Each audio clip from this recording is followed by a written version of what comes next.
If you're going to be building wood hinge boxes, you want really good hinge pivot pins. I want to show you why. By the way, we have both 16th inch and 1/8 inch. But if you try to use something like a nail, when you snip it to length, it ends up squeezing the end of the nail. And if you spin it in your fingers like that, you can feel that it's no longer round. The problem with that is when you put it in that little small 16th inch diameter hole, it's going to kind of screw up that nice little hole, and you won't have really nice contact between the hinge pin and the hole. So this stock that we use, when you snip it and roll it in your fingers, you don't feel that. It's nice and round. So we have a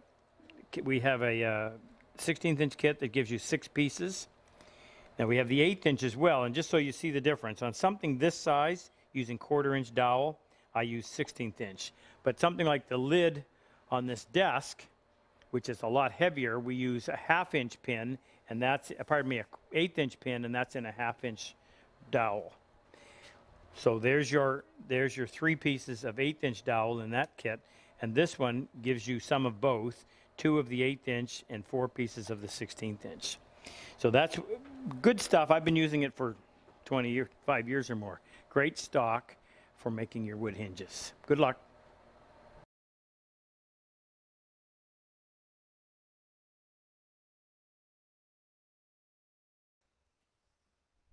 Hello, Rob. Where are you? We're live. Yeah.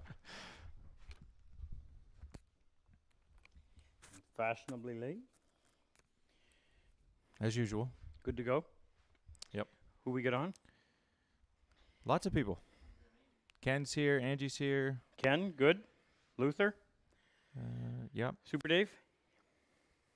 Haven't seen Super Dave yet. Megan's here. Angie's here? Angie's here. Megan in Utah? Yep. Awesome. Barry Frankel. Hey, Barry. Just processed an order for Barry. Lots of people. Video's up? Video's up. We're live. Hi, folks. Welcome. Can't even remember what number this is. 20-something, right? 23. It's our Saturday night Corona weekend substitute for date night.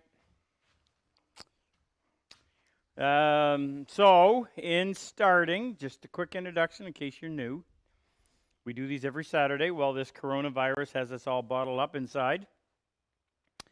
And we're currently working on a bed desk. There's just a quick mock-up. Of course, it's all going to be dovetails. There's going to be a little pencil drawer in there. For Angie. Angie is part of our team. In fact, if you go on the website, RobCosman.com, and look under Meet About Us, you'll see all the team members on there. And Angie was just added. There's Angie right here. Angie takes care of all the T-shirts. And the T-shirts, so just to make sure, our T-shirts are not a fundraiser. Our T-shirts are an awareness raiser of the Purple Heart Project, which I'll explain momentarily. Just so that you know, we finance our Purple Heart Project, where we bring in combat wounded vets, through the sale of our saws, all of our saws, dovetail, crosscut, medium tenon, bench crosscut, and full tenon saw. 10% of that goes to it, and donations that we get from people like you.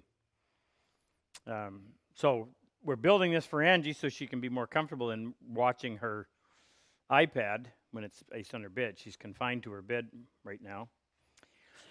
And the Purple Heart Project, something we started 4 years ago. We've had 13 classes to date. Keep your fingers crossed. We have 6 classes planned this summer. Unfortunately, our May class has already had to be moved to the end of August, but it's still a go. In fact, all of our classes are sold out. There's always, in each class, there's 6 civilian spots that are for anybody that wants to come as a student. And then there's 6 combat wounded vet spots that we go through a selection process open to any combat wounded vet, and I'll explain that in a second. So all of the classes are all sold out. We filled the last one this week. And they run 6 days. We're in here at about 8:15 in the morning. Actually, our classroom is behind me. We're in here at 8:15, and we stay until 11 o'clock at night. Our meals are provided for us right here, which is part of your tuition. And it's just a really, really interesting and fun time mingling with combat wounded vets, Rex, hand me those 3 boxes, please. And we changed the format up a little bit, thank you, this year. We added a day, and because of that, we're able to have a project. So we're going to build a candle box. Now, you may look at that and say, well, that's no big deal. You got to spend 6 days. Trust me. All the material comes from rough lumber, and we dimension it by hand. So that means all of the parts and pieces start off as a rough board. And just in case you're not quite sure what a rough board, or what I'm referring to when I say a rough board, if I had one, I'd show you. Believe it or not, I've actually been cleaning up. And, well, here's a rough board right here.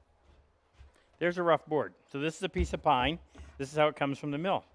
So it's been sawn and dried. We have to make it flat, smooth, square, ready for a finish with a hand plane. No sanding.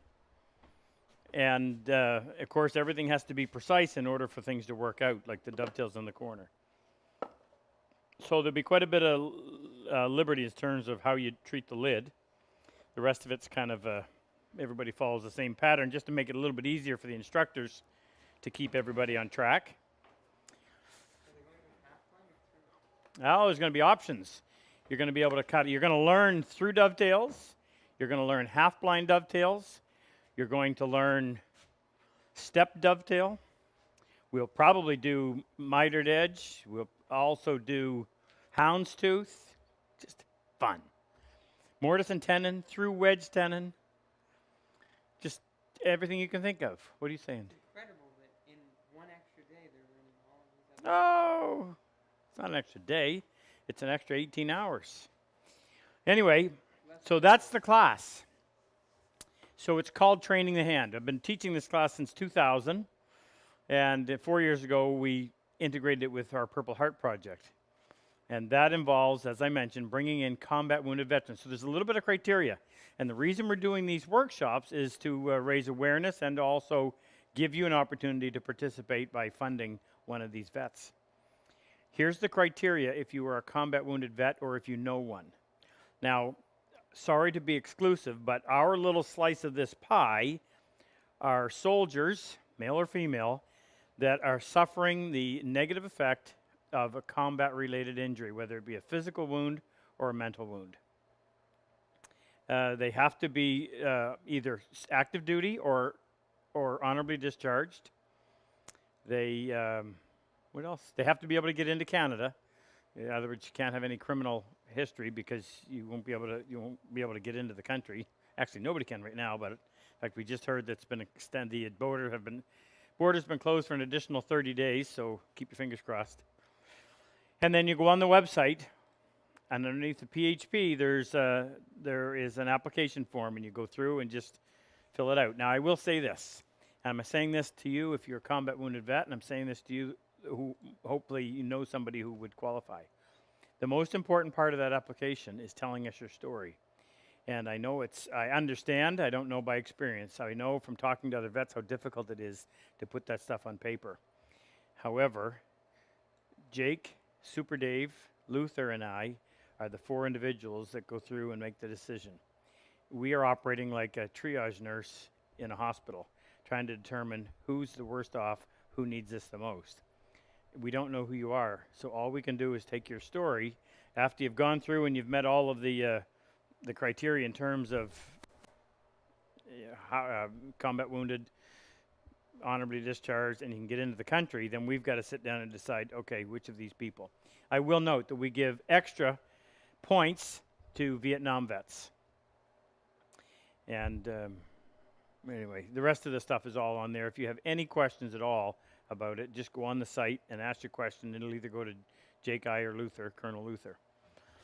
So if there's any questions, pop up, please. If you're a combat wounded vet that's been to one of our classes, I'd love to say hello to you. So I've got Rex over here in the corner. Rex is my son, who's been working with us for the last couple of weeks. Rex will notify me so I can give you a shout out. So to tell him, just tell your name and which class you were in, that you were one of the wounded vets in class number, the date, the month, and the year. So, Gary Burnett, from class of October 2019. Hi, Gary. Okay. That's a good start. Here you go, Gary, you're number one. Oh, yeah. Check the background. So Jeremy, who is a local combat wounded vet, Canadian Army, showed up today. No, I'm not supposed to say that, am I? He left it outside. And he made that for me. He said he's been watching and he sees the U.S. flag that Mark Witowski made for me. And all the students of that class signed it in the back. And there's one guy that we couldn't quite read his message. He knows who he is. So Jeremy made this Canadian flag. It's made out of local. We don't have a whole lot of cherry around here. But he made this when he was in Greenwood, Nova Scotia, which is, I think, an Air Force base or Navy. Anyway, so that's cherry. The background is figured walnut. Very nice. Did I say figured walnut? I meant to say figured maple, sorry. Cherry and maple. So, and we just kind of, we dressed it up and made new. I want to bring special attention to the two key players in our, pardon? What did you say? Two key players in our program. So these are twins from a different mother. This is retired Colonel Luther Sheely, U.S. Army Artillery. Luther, you're hearing from him because he's answering the questions. He's from South Carolina, but he lives in Roy, Washington. And as a result, nothing is ever misspelled. Nothing is ever misspelled because down there it doesn't matter how many vowels or consonants you use, according to him. Or don't use. You're supposed to just know what he means. So Luther is what makes this work. I may be the face of it. Luther is the head of it. And over here is Super David Benson. Now, Dave lives just outside of Fort Drum in New York. He's from Alaska. He spent 17 years total. Half of that was in the Navy. The other half was in the Army. Served in Afghanistan. Suffered some shrapnel wounds to his head. I saw his helmet, what was left of it. And Super Dave came as one of our students in Mark's class, and then ended up coming back as just a really interesting story, but we don't have time for it right now. But anyway, now Dave is part of our program. He's been here more times than I have, so he's well-traveled. Sean McDermott. Sean. April 2017. Hey, brother. Sean. I wish I could tell these stories, but if I do, we won't get anything done. But Sean and Angela, hi, folks. And so we got over here, we have challenge coins. Didn't even know what they were.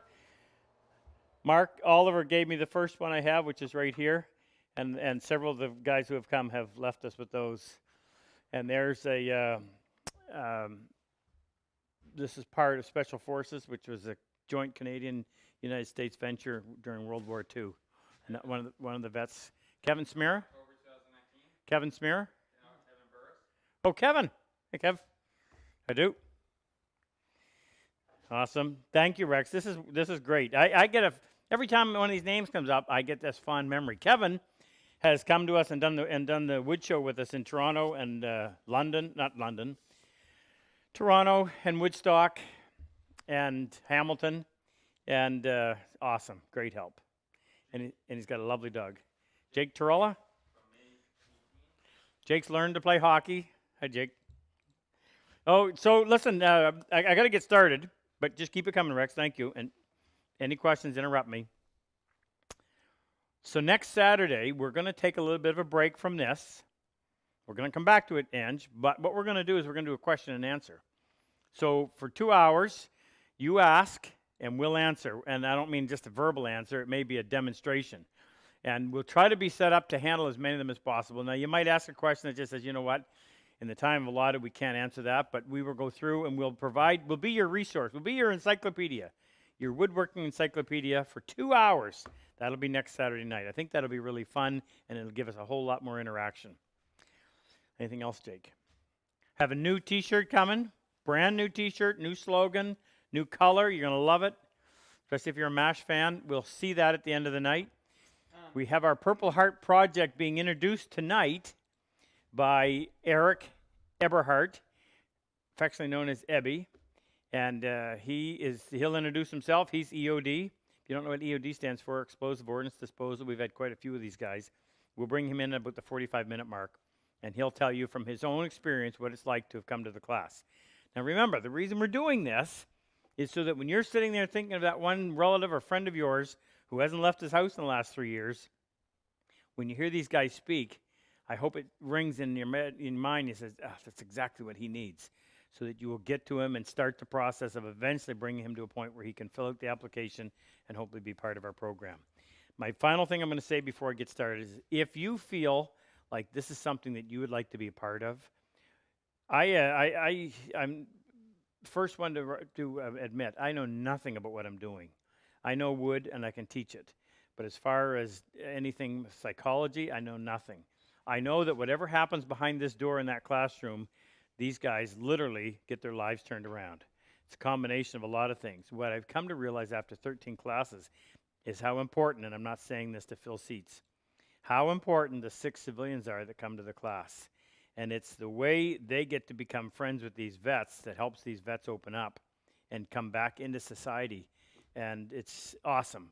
So I'm always looking for the right people, and to date, we've always found the right people. So if you're thinking about it, we'll post the dates for 2021 here, hopefully within the next couple of weeks, so that you pardon. We'll post them as the previous class closes. We can't wait that long, Jake. We'll discuss it. Anyway, yes, Rex.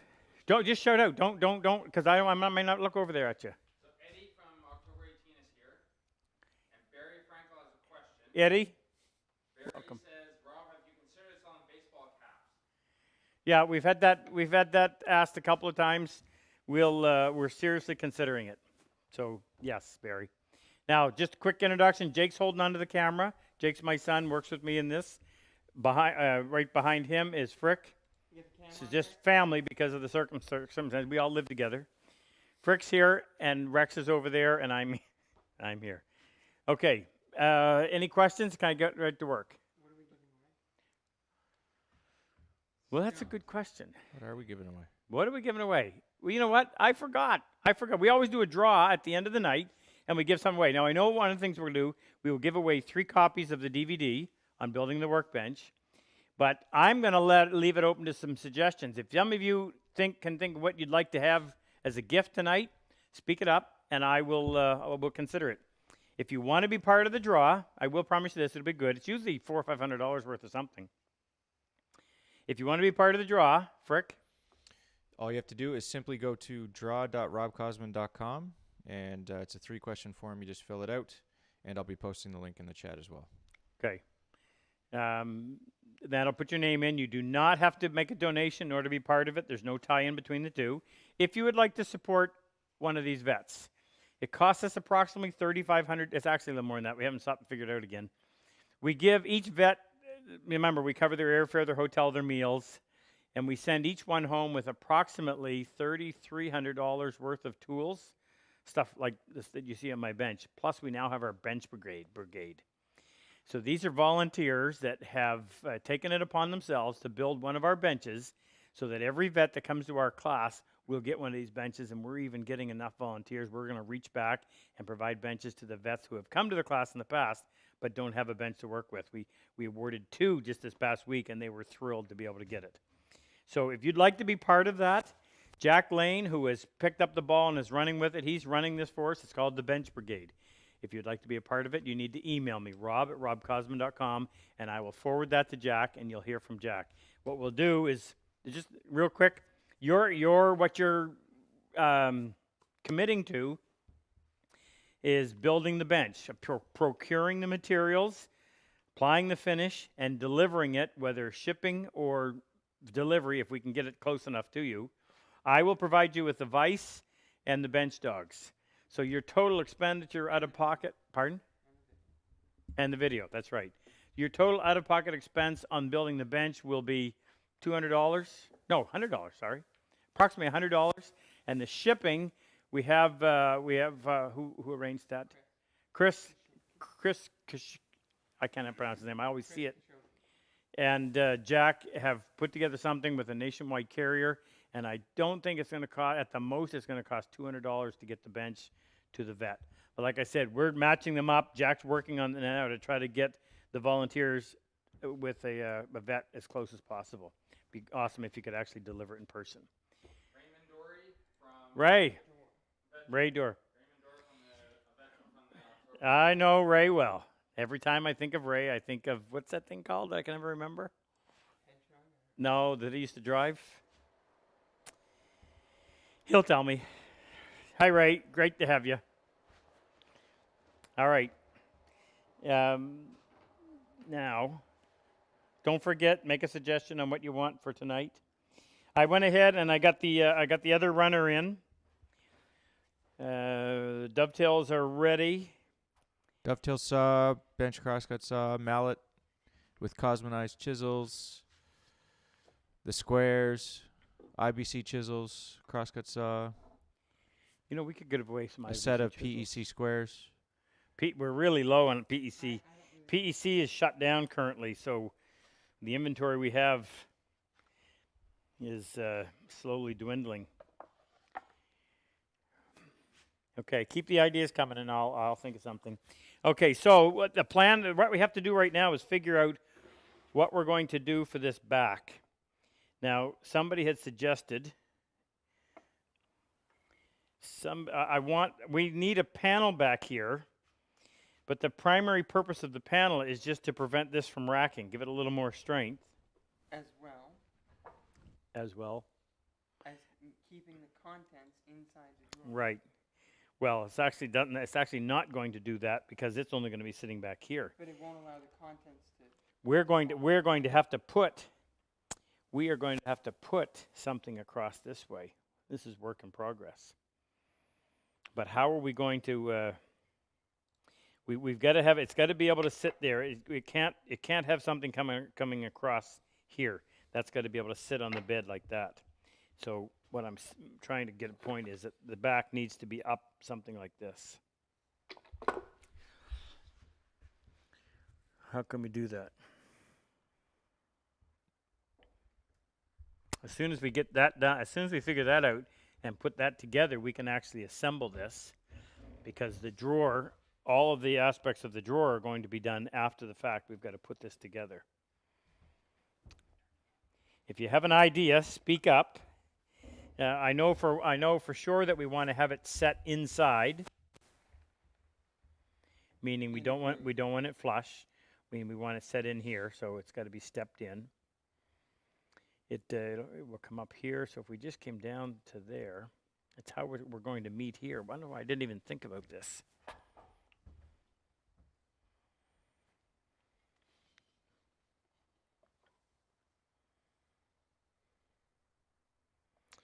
We could come and have cut a rabbet out so we can go around this, so we can drop it down to there. We don't want it. Well, then, see, the drawer is going to go down below, so we might have to bring it down to here.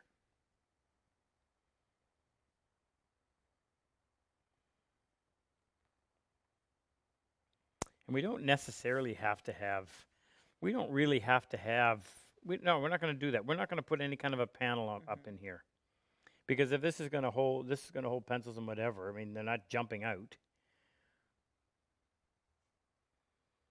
So if our back was just a straight panel, stepped inside, came down, that's going to be a little precarious right there. We haven't glued these on, so we may have to come in and just cut these back a little bit and bring that right down to the bottom of the drawer, so you don't see the drawer when it's. You don't see the drawer at all from the back side. All right, let's do that. So what we need for length. Oh, I should show you the nice pen that I got this week in the mail. This came from Tony, another combat wounded vet from Oromocto, which is a base close to us. And Tony's actually been selected, and he's coming to the workshop this summer. I think he's in the June class. And he made a pen for Jake and I, and they are made out of what, Jake? 223 caliber shells, casings, fastened in the middle. It's really cool. Now I'm stumbling around looking for a notepad, something to write on.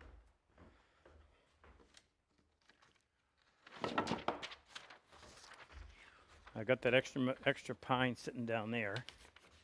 So we are going to make this. How are we going to attach this?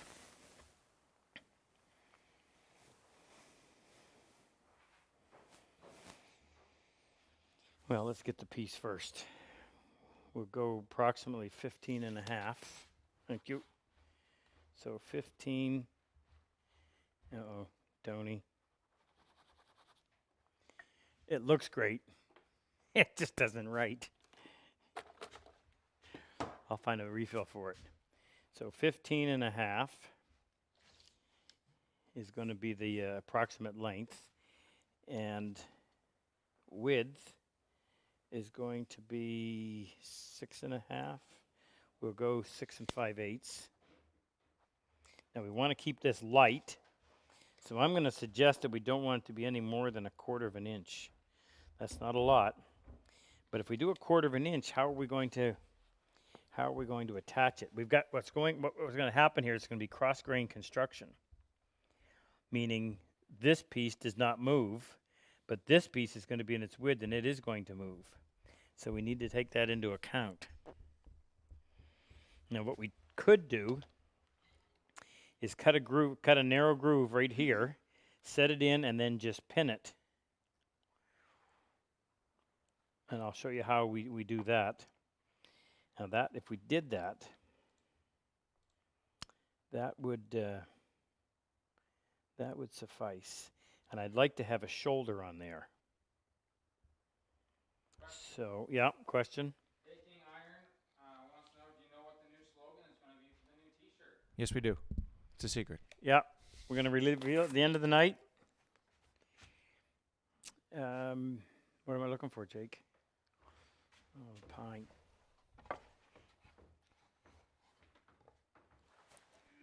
Don't think that's long enough, is it?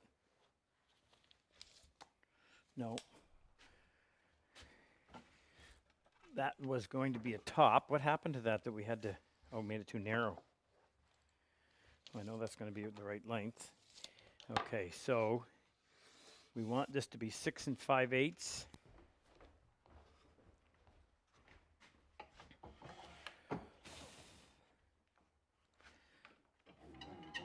I'm going to go 6 3/4 just in case.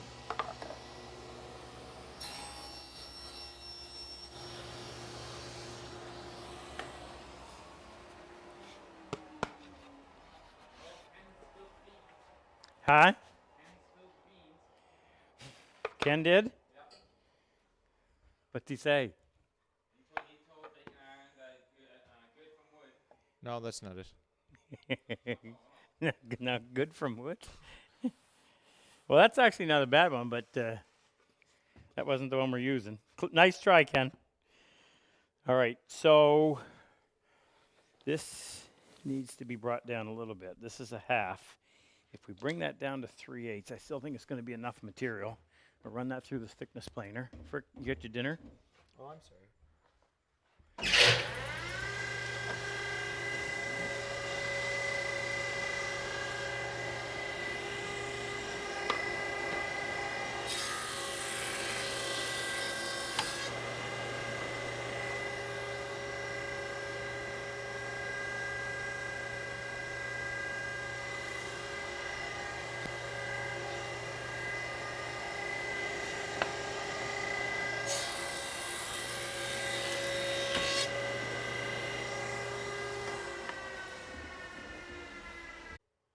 We have a lapse in the connection here.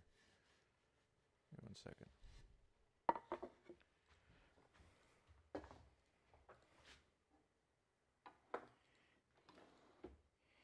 Meaning we're not airing? No, we're good. Okay, keep going. Okay.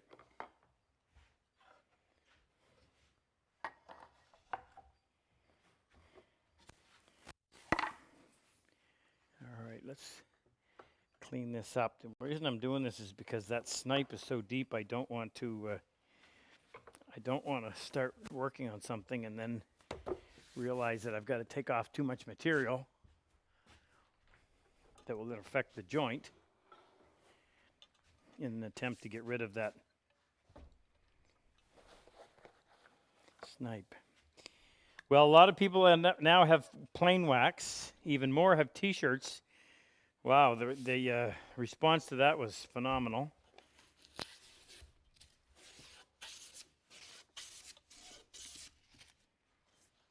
Now I got a bad tear right there. Shoot.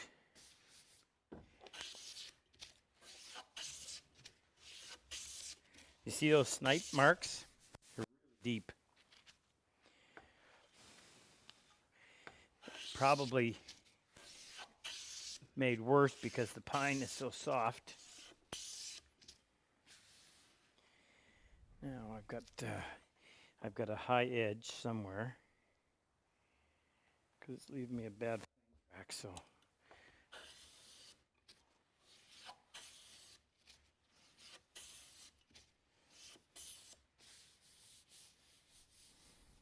almost.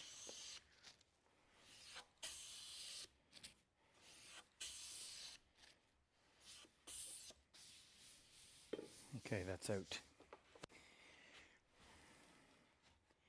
Now this should already be squared up. It is because we'd already prepped that.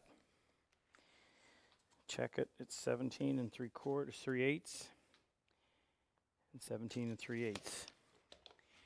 Okay, so before we do anything more with that, we've got to go in and cut this. But I got to get that out. I'll take it out from the back side because I don't have to worry about damaging it. Now, just in case they actually fit specifically.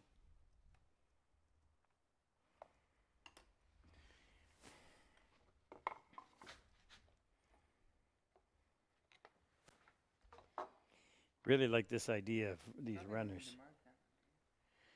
No, but I'm going to. In case one of the marks gets rubbed off.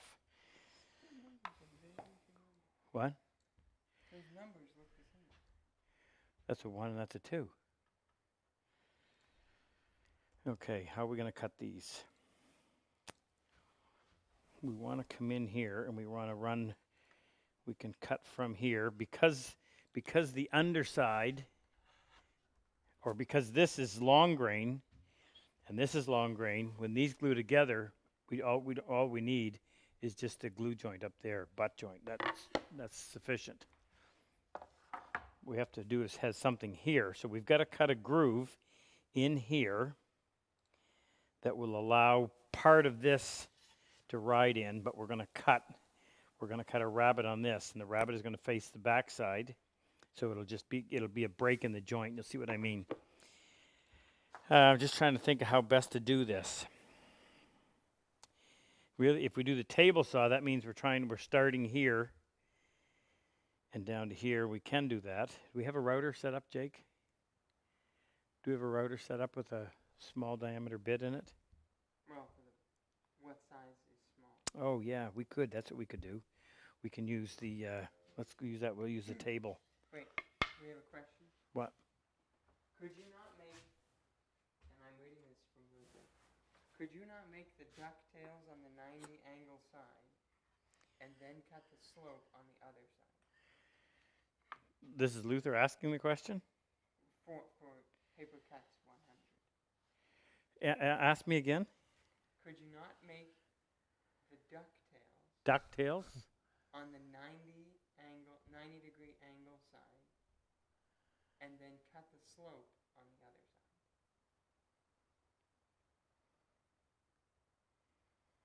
Okay, you're going to have to. Elaborate. Yeah, 'cause I'm not 100% sure what you're talking about. But try asking that again, and I'll see if I can't, and I'll do my best to answer it. So I'm going to come in here. I wish I had my little 6-inch rule. So if this is 3/8 of an inch, so that means it's going to be right there.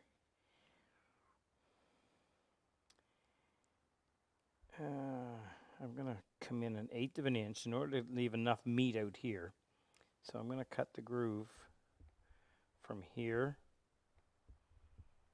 to about here. And we'll go from right up in here. We'll come all the way down and we'll stop short. That's a George Costanza move. No, Frank Costanza. Frank. Kramer stole it. George Costanza has no move. I'm bald. I'm unemployed, and I still live with my parents. Is the med on tonight? Check. It's hard for me to monitor the chat. No more vets, Jake? Rex? Nope, not yet. Jake, what's wrong with your mic? Yeah, I'm not getting much from it either. Turn it up. Ken said it's not working. Okay, I'll figure it out. Okay, just carry this Last week over. it was too loud. All right, let's go mess with Ken's router table. Is it too low? Rob, Yeah. Harvey O'Brien wants to know at what age did you start cutting dovetails? At what age? What age? Ask Ken oh, there it is over here. I cut my first set of dovetails when I was 22.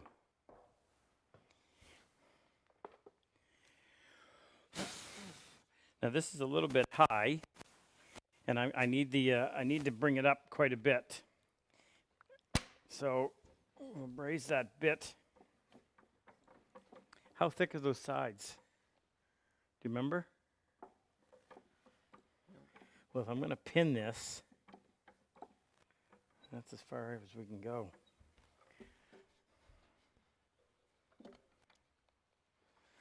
Now,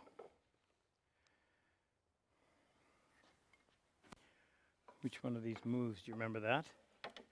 That one.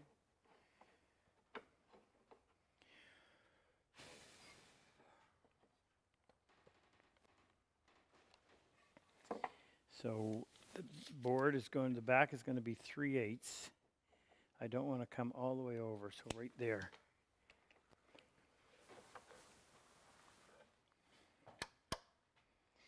Need some power to this. And it would be nice if we had a vacuum too, because it keeps the mess down. But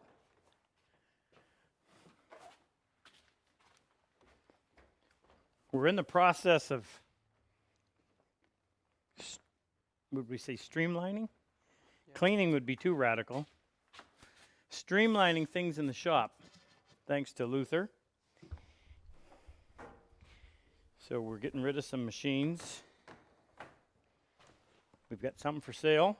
If anybody's interested in really good stuff. Harvey O'Brien said he's been cutting dovetails since he was 14. He's now 18 now. He's now 18. Yeah, he started when he was 14. Well, when he gets to be my age, he'll be that much better. I don't think I knew what a dovetail was when I was 14.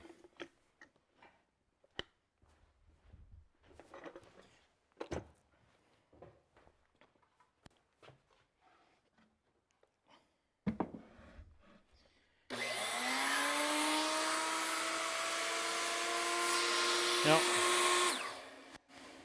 So we know where we're going to start here because we've got a line on the fence that shows where the bit is. But we need to know where we're going to stop. So what I'll do is draw a line referencing off of this piece. Don't want to make too much of a mess because we've got to be able to take all this stuff off. And then on the outside of this one, put that line in the same spot. And we're going to have to make 2 passes because this is only 1/8 of an inch and we need to be wider than that.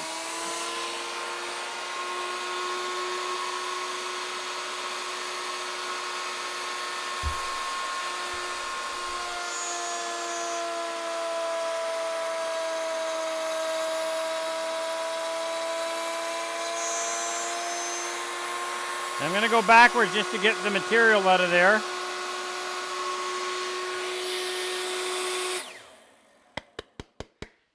That's the reason why it's worth setting up a vacuum cleaner. Give me just a second. I'll grab this one.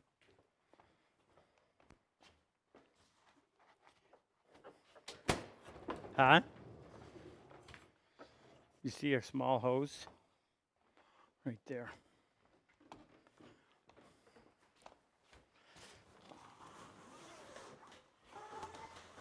Perfect, how's my mic?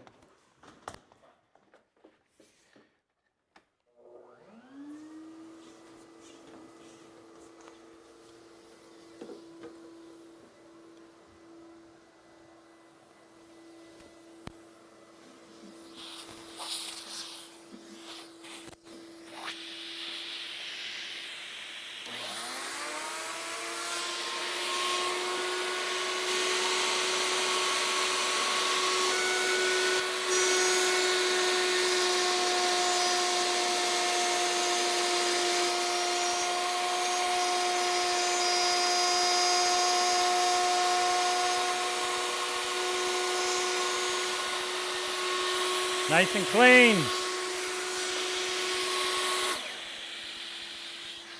Okay. Now we got to bring that closer to the front. So we want to come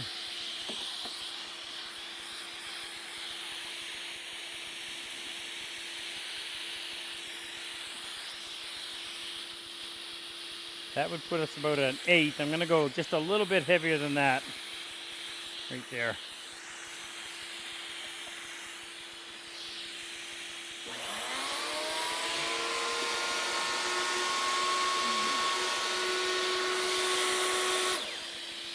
Okay, now this is going to be cutting.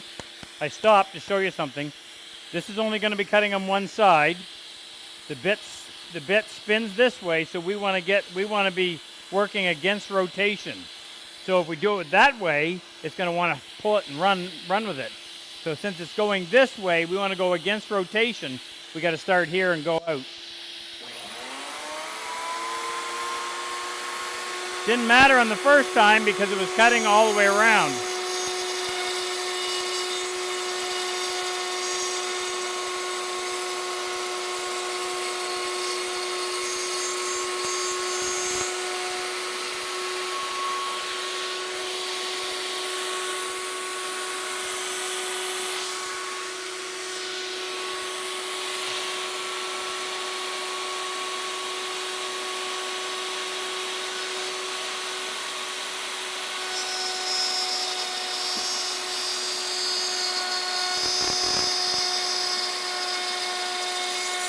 Ah!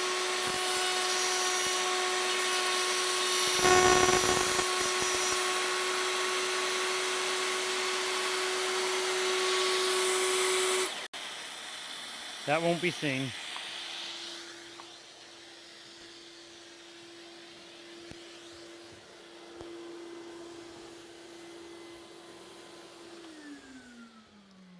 A little bit of a dumb move. I should have secured that table. It was just sitting on the bench. Ken is asking for a new router, and now that everyone sees how crappy it is. I love that router. That's an old Makita. It's got a ton of power.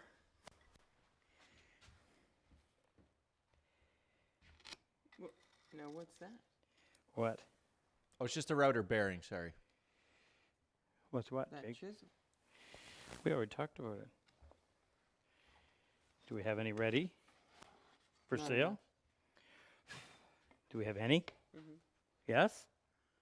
These are for sale. No, we don't have enough. So, but there's a bunch of people that already spoke for them. And more coming? Yeah. How soon? So there's what happened. It came away from the fence on me. Fortunately, it's going to be like that, and it won't be noticed. Okay, so now what we'll do is we'll cut a groove. We'll cut a rabbet on this end, so that'll sit in there. We'll bottom it right out. In fact, I should go in and make sure that these are, in fact, equal depth. It only takes a second. Actually, I would do it even if it took longer.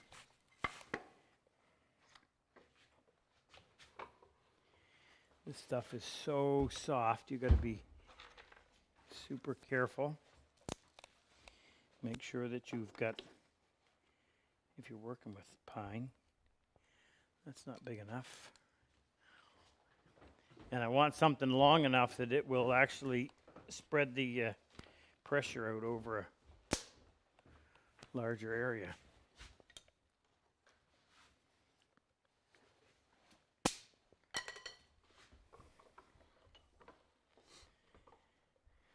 Okay. Someone wants to know if our replacement blades will work in a Stanley number 62, the low angle. Will our replacement blades work in a Stanley 62? Isn't that a no? I would almost say no, simply because 62s have a notch underneath In the blade. in the blade. Notches, right? Notches. And the chance that they were made the same, I would say, is slim. If you email me, I'll try to find out and get you a definite answer, but Why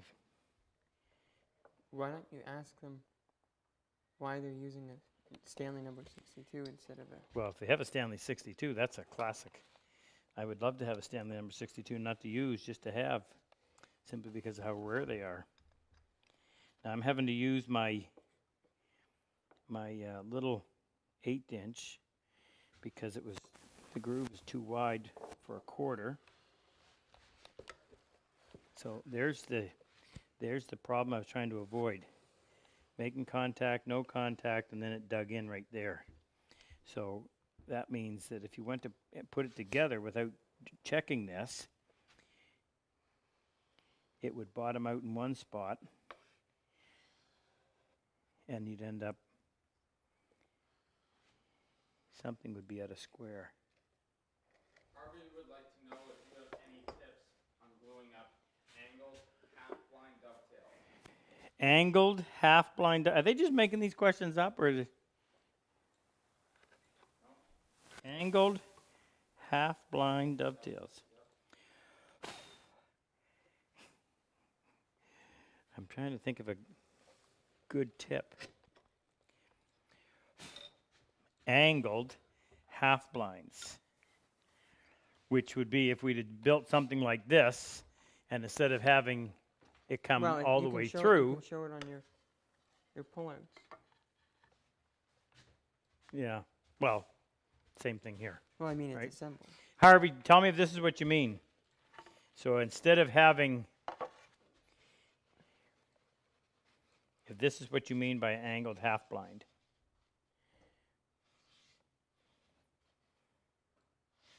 So that would have been your half-blind, and it would have been on an angle like that. So if that's what you mean, Harvey, clarify, and I'll make something up. Which one did I just do, Jake? That one.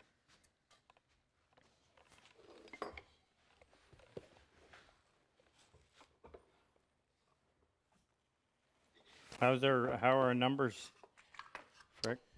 528. When are we bringing Ebby on? Well, let's bring him on at 7 o'clock. Make it even. What time is it? It is 6:51.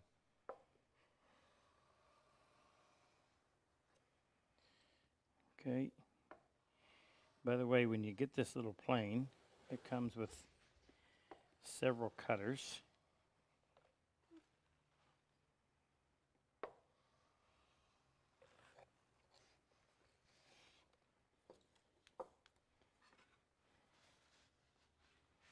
And it's really handy.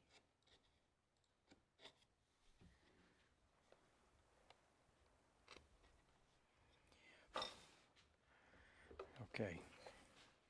Now we got to get this length right on the money. Let's lay this out first. So if we're going to we're going to cut a rabbet here and have it set like that. Only it'll show a bit of a gap. We got to cut an angle on this. I wonder if that would be wiser to be done now. We're only going to go to there. Well, let's get that. Remember what that angle was, Jake?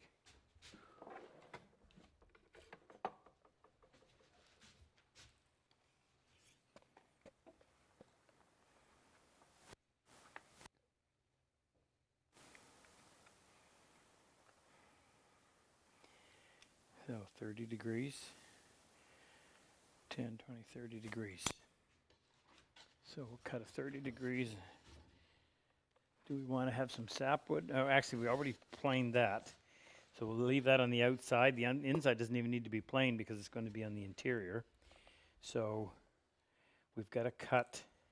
Well, we'll just do that first. And just make sure I put a thing on there so I know which way we're cutting. This isn't the right one, is it? What do I have to do to get the... Take 2 screws out. And where's the piece that fits in there? Right there. Right where? Right here. Sitting here on the bench? Yeah. Where do the 2 screws come from?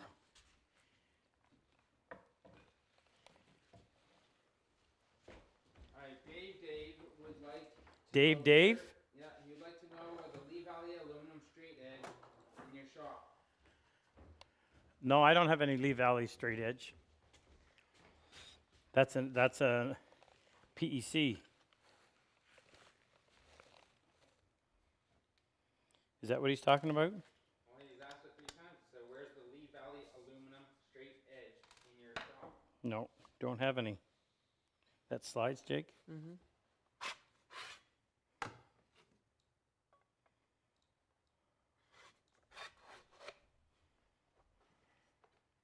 Donald would like to know, as a young man, did you consider a career in the military? No. Okay, they can't. Can they hear what Rex is asking? Yeah, a little bit. Does he need to repeat it? Yeah, Rob should repeat it just to make sure. Don asked if as a young man, how many years ago would that have been? Way before our time. What? Way before our time. Way before. I was married the year Frick was born. Yikes. Way back then, they used to throw rocks and hit people with sticks. No, I never, I had no interest in the military.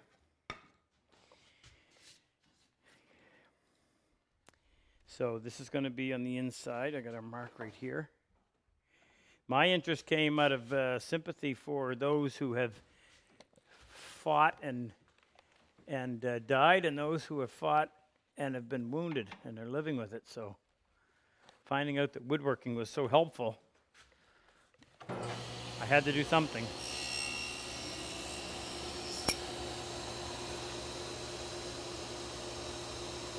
Not right quite a point.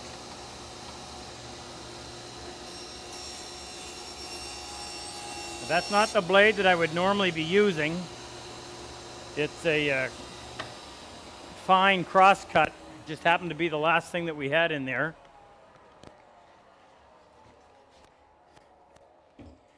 Okay, now we can go in.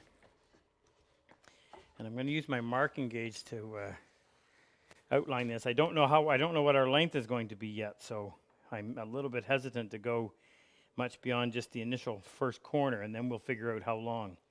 And the reason why is we may have to break a cardinal rule and actually put this together, dry fit, so we can get that dimension. Because we have to have that before we can cut this. But then this has to go in before we... we're going to make sure we don't box ourselves into a corner too. So this has got to go in one end. This piece will go in here. This Dovetail. This Other way. corner will go together. There. This corner will go together. Then this piece will go down in. And then that piece will go on. It all has to happen same time. And then we can go ahead and do the drawer. But I want to get this, I got to get that length correct, but I want to figure out the joint first.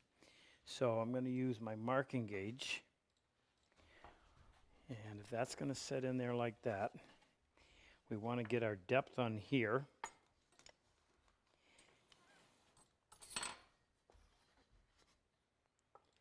Now, what I'm doing right now, you need to know, is I want to break the joint. I don't want, if we put something together like that, Jake, pay attention. If we put something together like that, because it's not going to be a glued joint, it's just too much of a hit and miss. So instead, we're going to have a little bit of a gap, a little bit of a reveal. So it'll just look like that. It has to be the same all the way around. And that'll be enough to just kind of make it obvious that, well, that wasn't intended to be fit like that. It makes it a little bit of a detail, actually. So, determine our depth first. And that is, okay, it's it's a little better than a quarter of an inch. So if we were to make that line back 5/16 of an inch,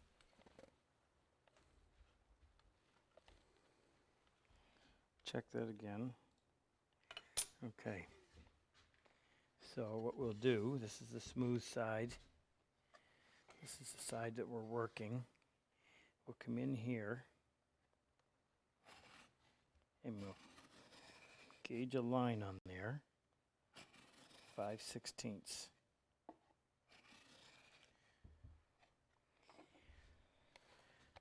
Now we want that to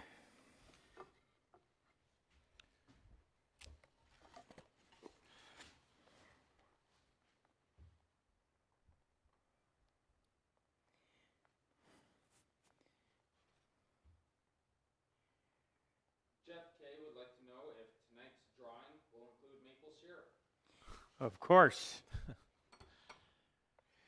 'Tis the season. In fact, we're going to start carrying maple syrup, that particular brand. We've already looked into it.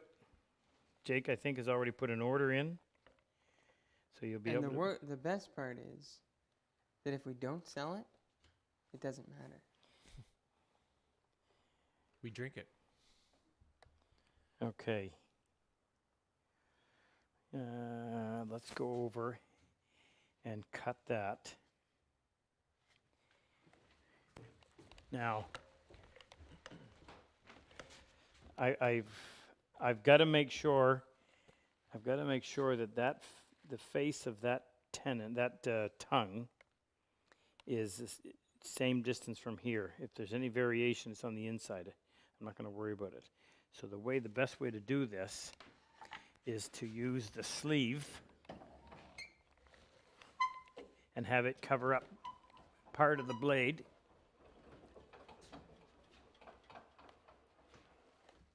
Now, if I had my rip blade in there, I would... Behind the plywood. It would give me a nice flat bottom, which Other would be... side. Where? Behind what plywood? Oh.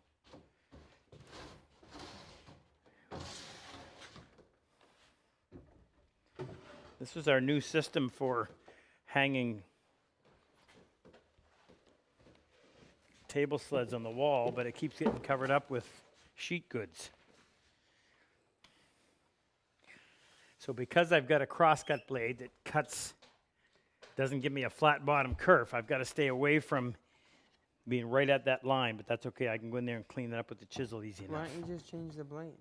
No, I don't want to. Take the time. Now, get our height first. We can adjust that as we go. And our depth, we need to be, I need that 6-inch steel rule desperately. to think we had 2 of them at one point. Time for Ebby. Yep. Just give me a second. Is that what you're working on? Yep. Okay, so this is just a big 1/8.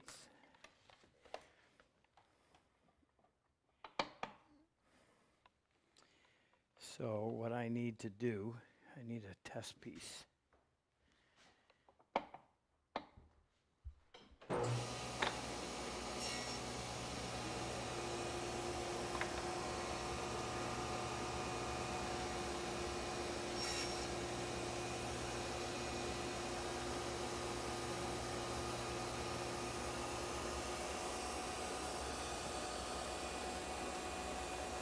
So when that piece sits in there like that, it's going to be a little bit more.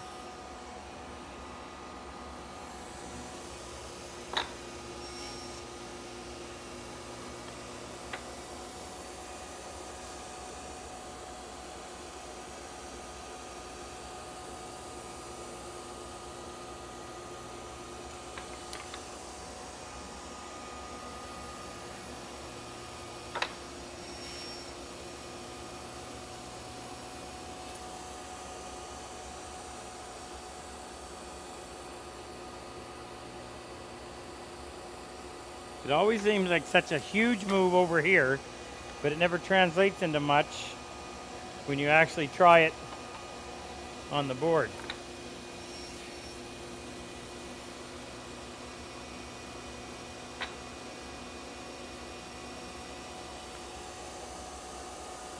Okay. So now that's the outside, nice smooth, already finished. And we'll go in there and make this cut. Is that right? No. Why Yeah, not? no, do it Yeah, again. Yeah, I think you so. want to be taking off the point because that's the outside.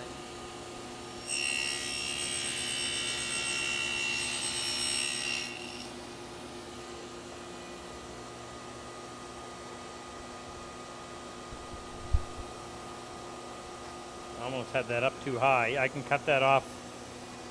Wait, I don't you can have to do cut the that other off. side? I do, but not until I determine the actual length. Oh, right. That's why I don't want to have to change anything over there. Okay, we're ready. Debbie's ready? Yeah. He's on and waiting. All right. All right, he's on. Say hi. Debbie, Hey, how's it going? Eric Robert. Eberhardt. I'm gonna. So I asked Debbie if he would. You got him on camera. If he would tell you from his perspective as a combat wounded vet that came to our class, what it did for him. Now the reason I'm asking him to do this is so that you know firsthand what what it does for these guys. So hopefully you can match it up with someone that you think is in need. Debbie, take it away. Hey, Rob, thanks for having me on tonight. Welcome to my shop. I wanted to give a couple thanks out right at the start here. I know my time's limited, but I wanted to first say thanks to someone who I know is behind the scenes and supports you in this, and that's your wife, Kim. I know we don't hear a lot about her, but I know she puts up with you leaving early and coming home late and doing everything you do, and it's probably the reason why you do what you do. And so I wanted to show you the reason why I applied for your course, and that's my family. Come on in, guys. Say hi real quick. This is Kate, Sophie, Gracie, Alyssa, and my wife Breezy. Hey guys. And I use Breezy as my mental gauge. Thanks, guys. Love you. I use Breezy as my mental gauge to kind of determine how I'm doing. She knew me before I deployed to Iraq and Afghanistan, and continues to know me better than anybody else. And so I depend on her to determine whether or not I'm sane, I guess. I'm an explosive ordnance disposal technician, and the running joke for years within our career field was that EOD stood for everyone's divorced. We have a very high ops tempo, and it takes its toll on members of our career field. We're exposed to a lot of different things, the best and worst of humanity, primarily the worst. And there's a lot of coping that has to be done. And I feel pretty fortunate between my church group. I'm still in the military, so seeing and being around EOD on a daily basis, my local community, and having a lot of family close by, I tend to cope pretty well.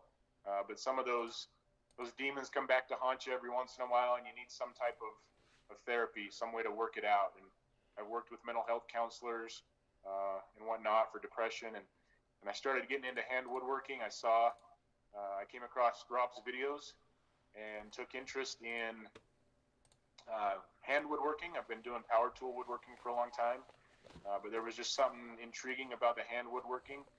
And then I saw his Purple Heart program, and I thought, wow, that's a really cool thing he's doing. I didn't think it would apply to me. I don't have any physical wounds of war, and the mental wounds that I have are not what I would consider significant at this point. Who knows, maybe they could develop over the years as I get out of the military and transition.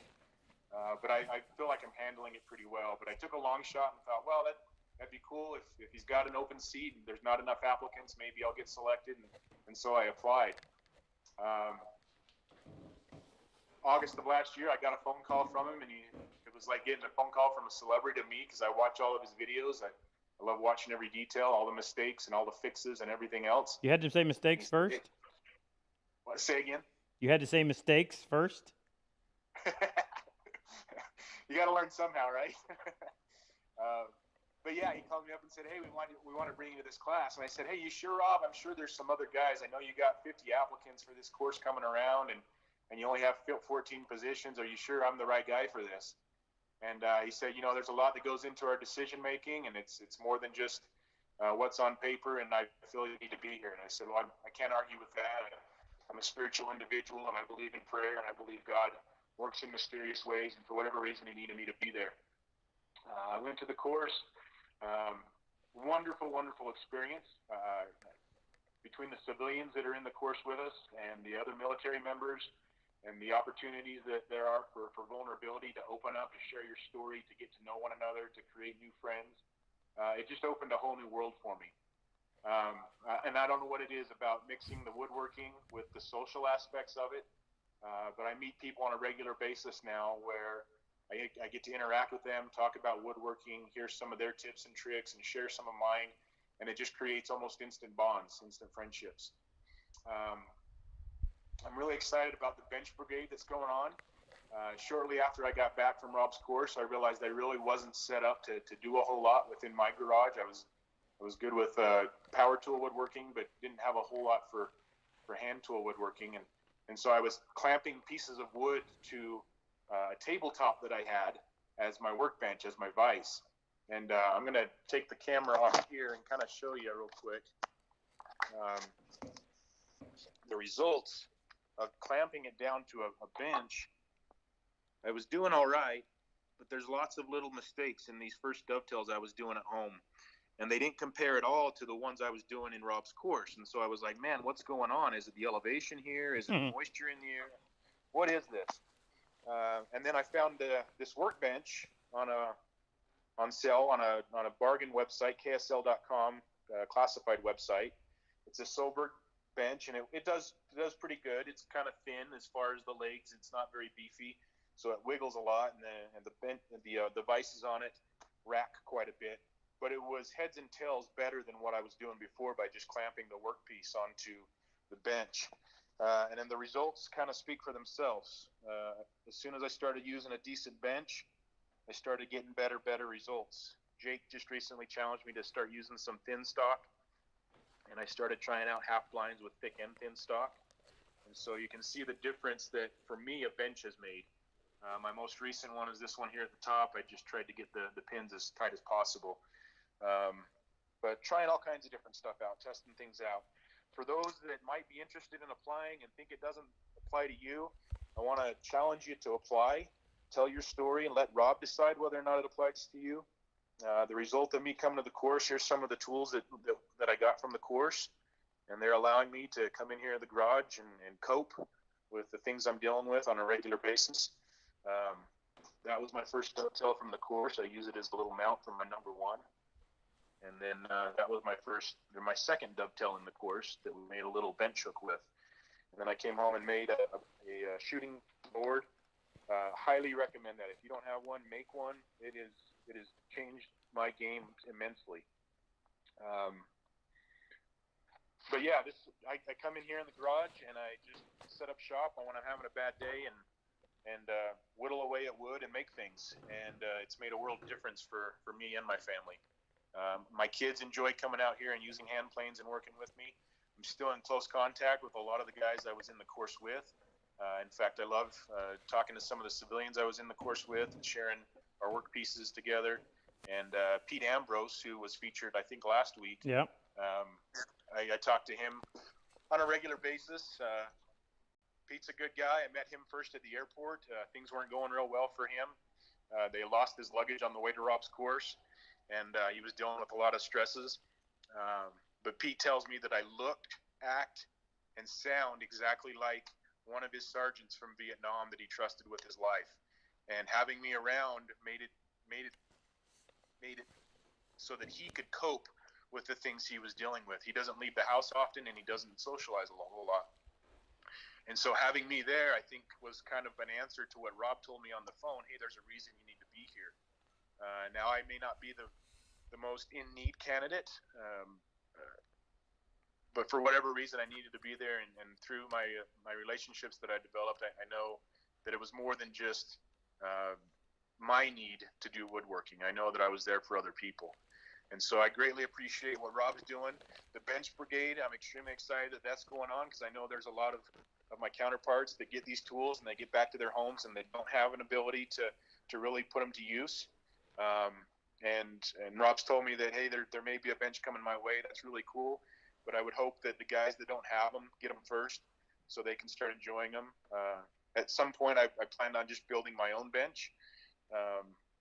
But right now I'm doing pretty good, and it's what Rob's given me, Rob and his crew, Colonel Sheely and Jake and Ken, and I don't want to leave anybody out, but everybody there. Super Dave. That serves the program. Super Dave. The meals are awesome. They feed the vets. They feed the civilians. And I've already talked to my dad. I'm at the point where I want to save some money up and eventually go back to the course with my father, going as a paid student and not a veteran scholarship recipient, but go there and interact with the vets and spend some time with my dad. He's come here to my garage and watched me do dovetails, and it just amazed him. He loves the accuracy, the precision you can get with a nicely sharpened tool. So it's helped strengthen our relationship a little bit. And I've been selling some tools that I got in the estate sale on the classified site, and almost everybody that comes over and sees the shop, it gives me an opportunity to talk to them about Rob's cause, share with them a little bit about it, and it's opened up some wonderful friendships. So I don't know what the limits are to this program, but I know it's doing a lot of good, and it's helped me out quite a bit. So even if you don't think that you're worthy or that your wounds aren't valid enough, take a chance, apply for the program, and you'll never know what may come of it. So just thanks to everybody that's involved with it. I can't say it enough. Thanks, Ebby. You're welcome. Appreciate it. All right. Yeah, keep doing what you do. We will. Back to work. That's awesome. I hope you guys appreciate that. Sometimes it takes a lot for those guys to open up. While we were on a break, I grabbed you a gift. You grabbed me a gift. It's right over there by your saw. Oh, thank you. That come out of inventory? Does Luther know? Did he approve it? Yeah, we discussed it briefly. Thank you. So nice that I could have something out of my store. I feel privileged. That you probably made. No. No? No. It's PEC. PC. Oh, I didn't notice. Sorry. All right. So that'll be all right. Now. That's going to, we can either cut a shoulder on the inside to make it fit, or we can plane the whole thing down. And I'd kind of like to get rid of that that big old bad snipe. What to do? What to do? Maybe. I think the thing to do. I really don't want to change that because I want to be able to use it on the other side. So I'm going to grab another one with a larger cutter. Oh, can I before you go any further? Yeah. The question that Jake asked earlier from Luther. That guy sent me a picture. His username is Paper Cuts, and this is what he was talking. His name wasn't Jake, was it? No. Can you see that?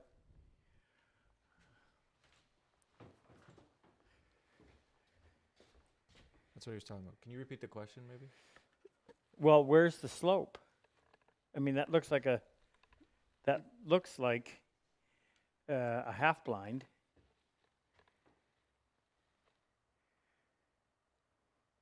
Okay, I don't see that as being. I understand what you was.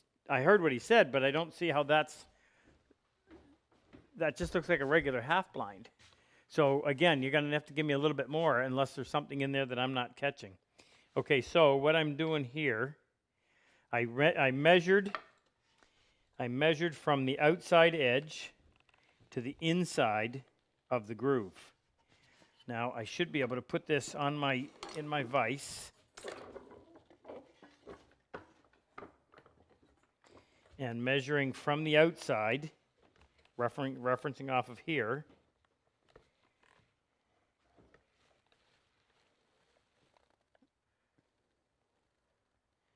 Doesn't Flip give me that a- around. Why?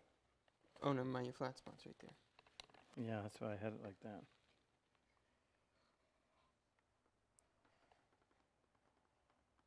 You know what we talked about making? What? Was like a excuse me, like a medium marking gauge. You mean something with Something to bigger head? something to go between. Something between this and a panel gauge. Yeah. Yeah. I agree. And this isn't working. That isn't going to work. I think what I need to do is just go back over to the table saw and run along that and cut the inside. So I'll reference it like this and make this cut. However, we got to get our length. So I got to get that figured out right now in order to be able to do this right. Actually, we could get close. No, we're going to do it. Okay, so how are we going to determine that? And here's the reason why it's a little bit complicated. You've got the rabbet on there. So because of the rabbet, this dimension is normally I would just measure from here to here, from the inside of the socket to the other side of the socket, and that would be your dimension. However, because we use the 140 trick on here, this piece comes into this area by the depth of that. So let's just try them measuring it and see if we can come up with something close. So from, I need to put something on here that'll actually reference it. So if we put that right up against it, over here, that measures 14 and a strong 3/4. Actually, in 30 seconds, it would be 24, 30 seconds.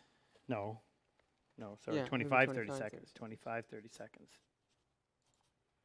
Okay. You could have just flipped it over and read it How? on the 30-second side. True.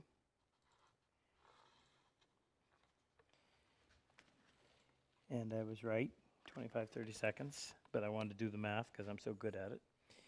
Now, I need to subtract from that 2 of these. So what I'll do is I'll put these 2 together. Where's my other piece? Do you know where it is? Right here. If I put these 2 together, and then I've got that gap to deal with.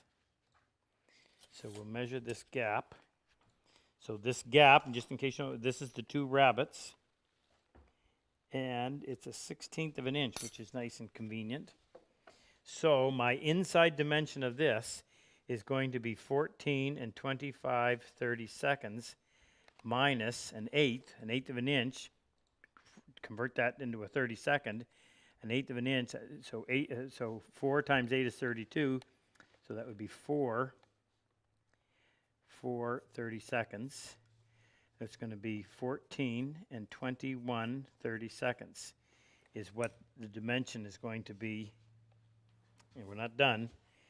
That's going to be the distance from the inside, when this is assembled, from the inside to the inside. Now what we have to do is we have to add in this times 2, the depth of the groove that we just cut. So for that, we'll use my little plastic micrometer, or a caliper, which always works nicely. By the way, don't forget the reason we're here, and that's right on a quarter. Beautiful. So that's right on a quarter, then we add a 1/2 inch to that. So now we've got 14 and 21/32 plus 16/32, and that's going to result in 37/32. So that will be 15 and 5/32. I hope you followed that. I'm so proud of myself. Even more so if it actually works. So we'll find the 32nds. This is the side that we're working on. I need to have right up from there. Don't forget, we're here to raise money for the Purple Heart, so if you're feeling so.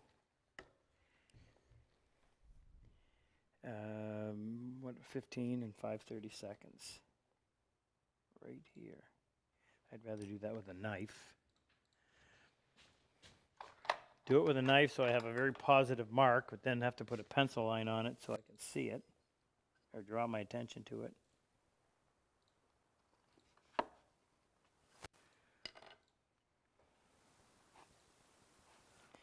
So there's where we need to make our cut.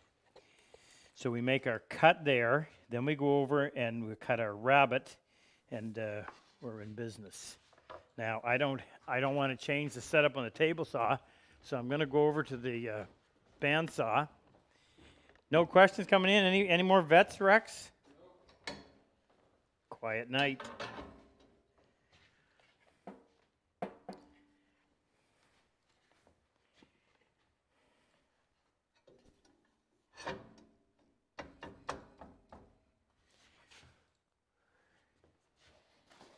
Why do I walk away with my tape?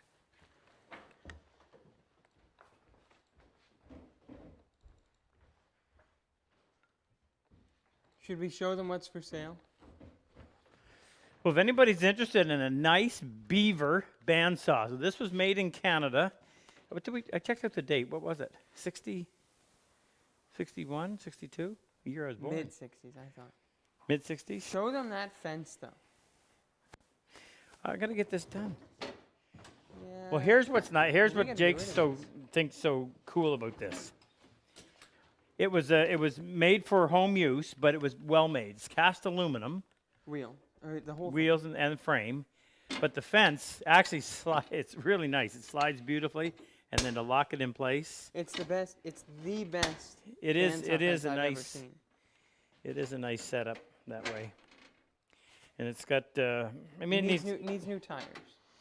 Yeah, the rubber tires have to be replaced, but they're readily They're available. probably also from 60. Guides are good. The motor setup is a little bit wonky, but nothing that can't be fixed. Okay, so I need to remove. I'm going to take off 3/4. Unlike this is a great fence. Well, when that's in the way, it can't be moved. Check that again. I have to remove 7/8, so I'll get close. This needs some work.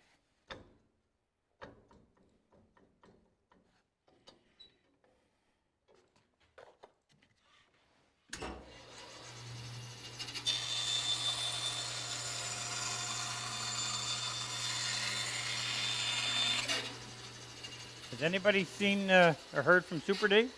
He is driving. Yeah. He's driving, His wife's on, and he's listening. and he's what? He's listening while driving. Soup, hope your headache is past. Well, if he's just driving and listening, it means we can make fun of him and say things and he can't have a comeback. And we know his wife. Will not take his side.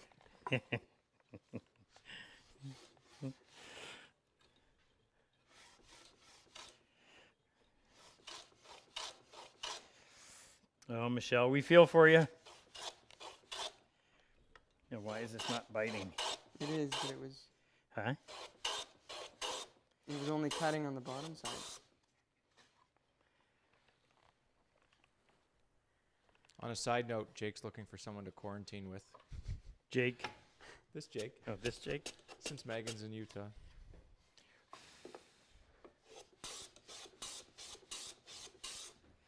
If Dave can't get up here.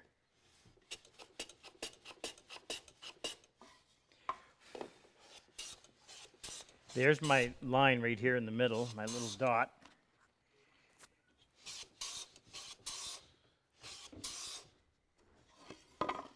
And I'm having to keep flipping it over because I haven't cut enough of a chamfer.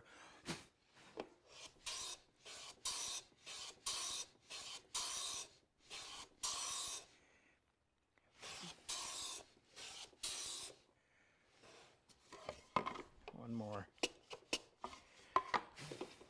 What would we charge for that beaver? Why, somebody asked? Yeah?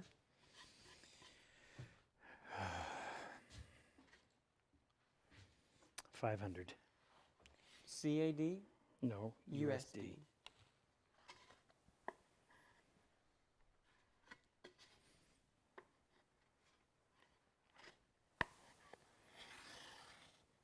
And it ships a lot cheaper than what you would think.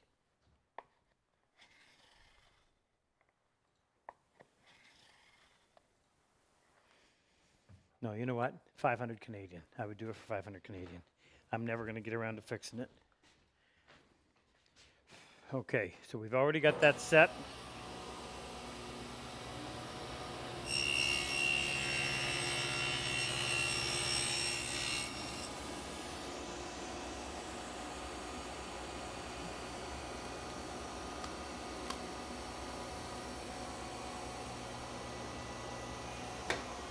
Okay, now we got to get this to fit. So we'll bring this over.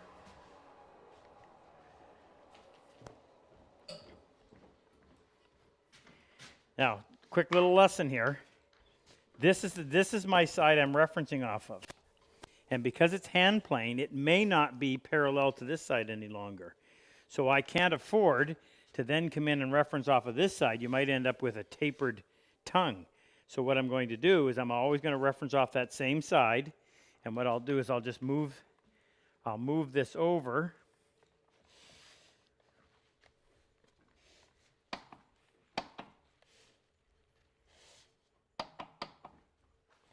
And this is on the inside.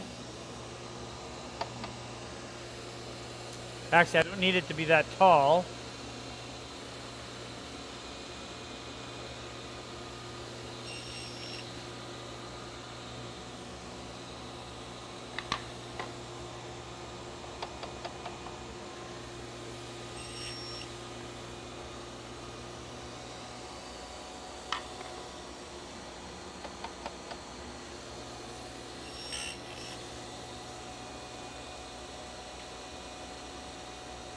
Yeah, that fits nicely. And if I had to, I could come in with a shoulder plane and address it a little. Now, even if there was a taper in the board from front to back, because I'm referencing off of that same face that was used to cut this, then that's going to leave me with a tongue. That's the same size, right? Same size. Now,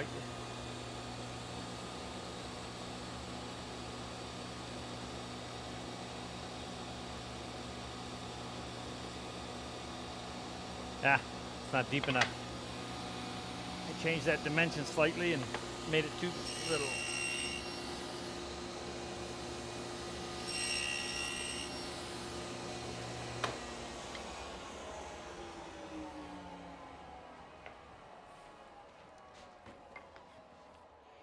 All right, now I'll just clean that off.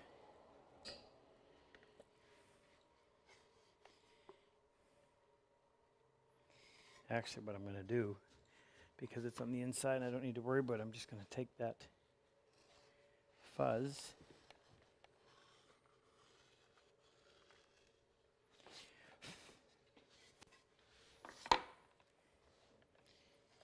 Any more ideas for the giveaway, Frick? No, that was discussed a long time ago. Yeah.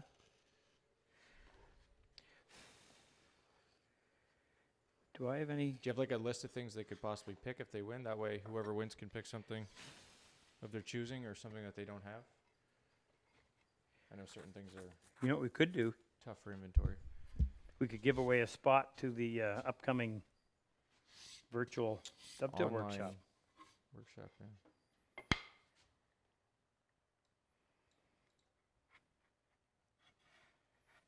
Okay. Now what we need to do, we have to have, we have to allow for movement. This is cross-grain construction again. Remember, this is going to expand, so we got to make sure that that we don't bottom out in the two ends of this groove.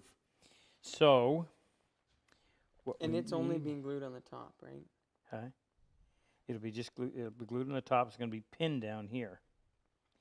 What I'm just thinking is how we're going to, what we'll do here, we'll stop that short, about like that. Another stop short. And then we'll cut that so it sits up on top of here. So what we need to do is we need to measure the depth of this, which is what we have right off of the router plane, right? So if we took my marking gauge, and if we could somehow transfer or pick up that, how are we going to do this?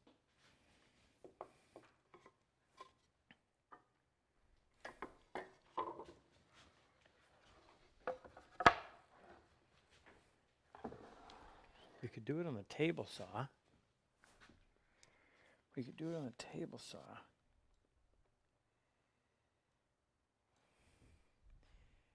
Just need to know. I left my little 6-inch square somewhere. You're not getting another one. No, we actually need to, because one needs to stay over there. So if we measure this,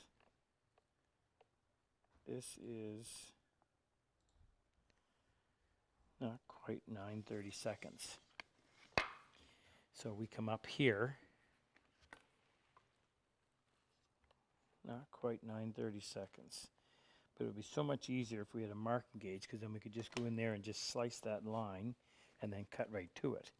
So what I need to do, it would be nice if I could set that in there like that and reference it just the same way we would do to pick up that depth, but I can't get my cutter down in there. So I got to do this by eye. Can't you set it from the router plane? I can do it from this. No, I haven't figured out how I can.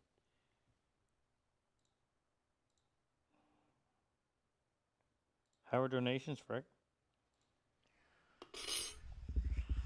No, we weren't going to call them donations. What were we going to call them? Contribution? No, Assistance? I thought we had another name. Participation?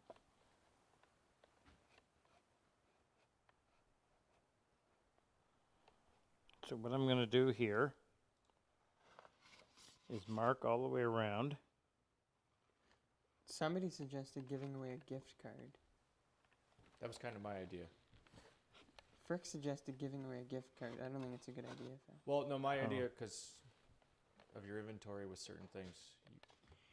You know, what do you what about us giving away a spot in the virtual workshop? The virtual that we've got planned. All right, let's come in here. Actually, you know what? Let's do this on the table saw, because if we do, then I can do the second one and do it quick.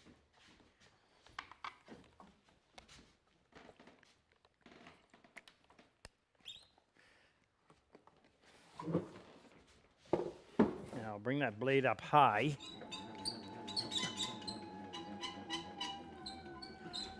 And the reason I bring it up high is so that I can come in and make a cut like that with having it run way up here.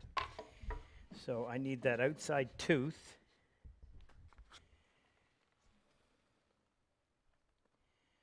Right on that gauge line. It's nice of Bebby to bring his family in.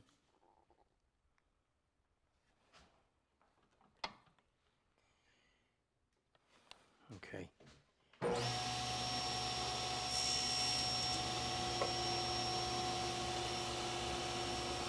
Okay, that's right on the line. How far in do we need to go, Jake? There it is right there. About a half an inch.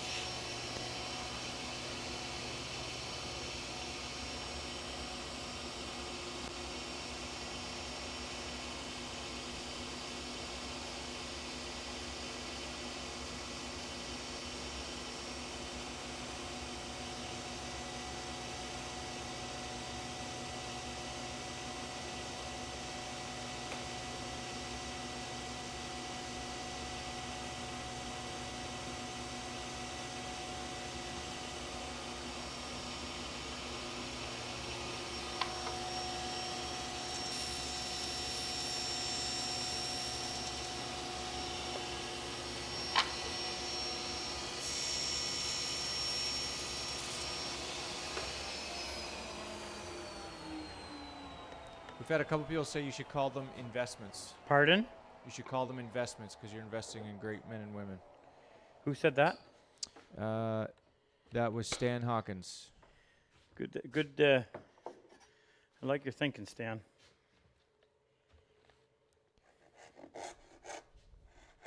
Daniel wants some details on the virtual workshop.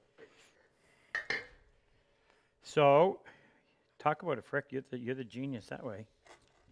Well, what we're working on is, since we're not able to invite many people into the shop, if any, we're working on actually doing classes online where people will be able to participate, similar to this, but with more video, more hands-on.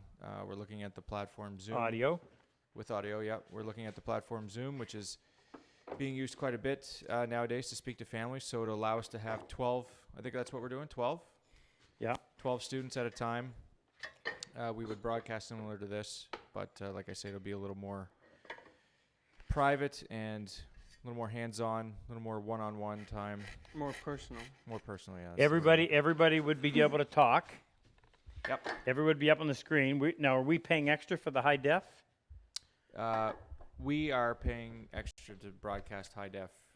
Right. Yes. So High def. we'll go through now. If you're wanting to participate, you have to have a bench. We heard the importance of that tonight.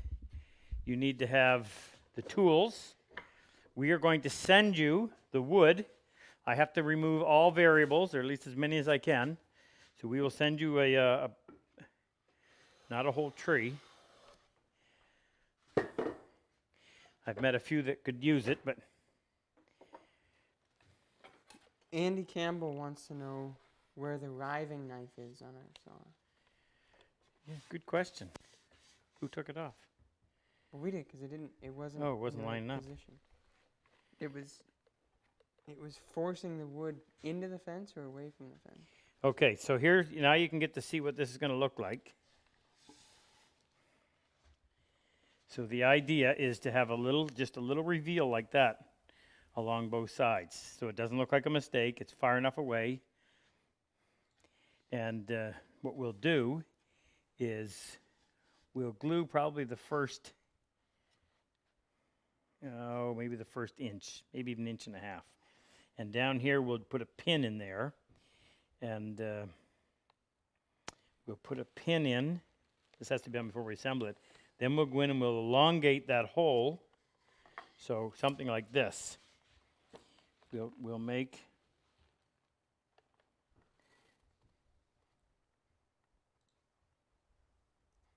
there's not a lot holding on, meat holding that on.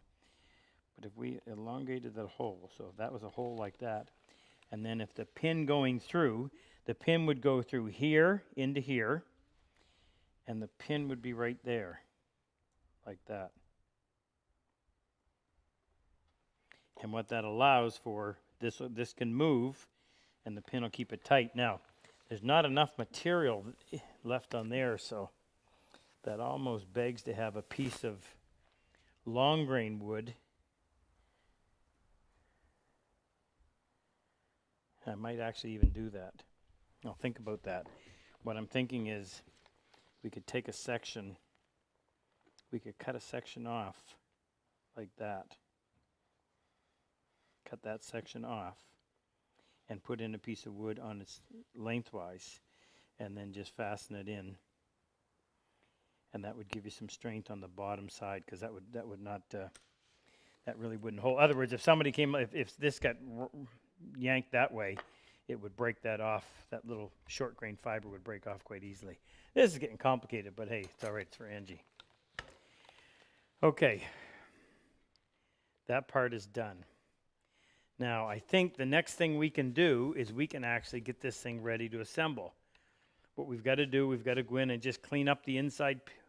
Well, all we really need to do is clean up the bottom part right to here, because the inside part's not going to be seen. This is already planed. Got to do the same thing there. We don't have to worry about the underside of this, because that's not going to be seen. And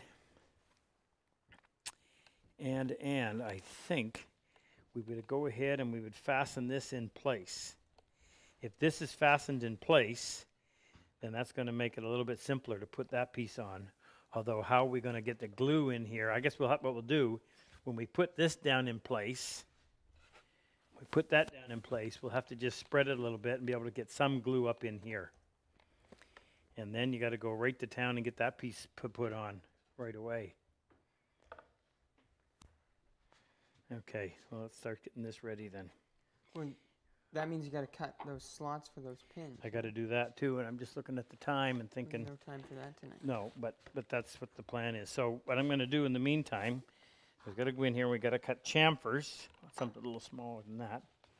Chamfers on the inside edge of all the tails, starting in about a 1/16 of an inch. And what this does is help with the assembly by not only helping the joint get together, but it also helps distribute the glue properly.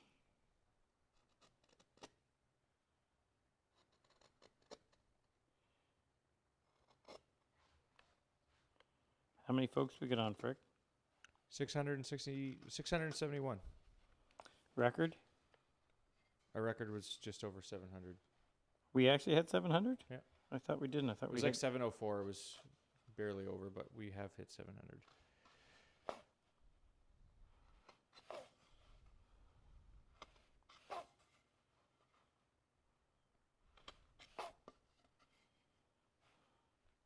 I think instead of giving away a spot, because there might be people that don't want that, I think we need to give away a prize. Jake, can you think of anything that we haven't already given away recently? A lot of people want the chisels. Ibc chisels. Okay, we'll do that. But a lot of people are interested in taking the class, though, the virtual class. If you're interested in taking the class, then you need to email me. I think it's going to be $300. That's US. It'll be 8 to 10 hours. There will be no lunch provided, but we will. There's a lot of expenses. There's going to be 1, 2, 3, 4, at least 4 people employed in this, plus whatever. And we've got to send everybody wood. I'm not apologizing for the price at all. I have to think about our time. We are become extremely busy. So if you're interested, if the $300 doesn't bother you, if you have a bench, if you have the tools, if you don't have the tools, we can help you with that. Meaning, it's suggested that you have a way of obviously following along in your shop. So you'd have to have a oh right, yeah, internet you connection. have to have, yeah, you have to have access to the internet in your shop. So either through a laptop or a television. or an iPad. Or an iPad. And the way I envision doing it is, are we thinking FaceTime or Skype in order to help one-on-one? No, it would still be on Zoom. We'd be able to see everybody, and we'll have. All a- right, but if a guy's got Well, then an they- issue then at they his, can, they can come back onto the Zoom. They can rejoin the meeting, which So, well- we would stay on the meeting the whole time, and they would leave to work. And if they had a question, they could come back onto the Zoom. Yeah, we would leave the connection open all the time. right. So the way we'll do it is the way we do it in a normal class. I demonstrate for anywhere from 20 minutes to 45 minutes, the technique, and then you go and work at it at your own bench. What I was thinking, and obviously we still have a few things to work out, is if you had FaceTime and you needed a help with something in particular at your bench, you would take that over, and one of us would deal with you one-on-one. And then once enough time has elapsed for everyone to have practiced whatever technique it is we're working on, we would come back and I would go back and demonstrate again. So a normal class that we teach in person is 8 to 10 hours, and I can't see us doing it this way any quicker. So you need to apply for that. We don't have to. We're not held up by a Saturday, because just about everybody is got time on their hands. In fact, we have to work around Frick's schedule, so it most likely will be on a Friday. I'm hoping before the end of April. So, Rob at RobCosman.com if you're serious about Can't be this. before the end of April Why? because we still have to. We have to register everyone and then send them wood. All right, so it might be into May, yay, but soon. So if and we'll take the first 12 people that that email me, Rob at RobCosman.com, and then the next 12 we'll do, if depending on how well this goes, will be the next group, and we'll do these as often as there is demand and you guys want it. I'm getting some suggestions too that Zoom has options for you to. It's called a breakout group, so that you can actually do what you said. So we'll look into it. I'm new to Zoom myself, but we'll make it work. We're on to it. Okay, so I still got. Give me 5 more minutes. I just want to go in and plane these pieces up so that they're all ready. So this one is done, except I want to cut, just because it's going to be grabbed, I want to cut a chamfer. I actually got to clean that up just a little bit. I'm going to do this right now. I'm going to cut a chamfer on the two edges. People still call this a camphor. This is spelled Chamfer, and it is pronounced chamfer. As in champion. And I hear they even say it that way down in South Carolina. Well, that probably makes it correct. It does.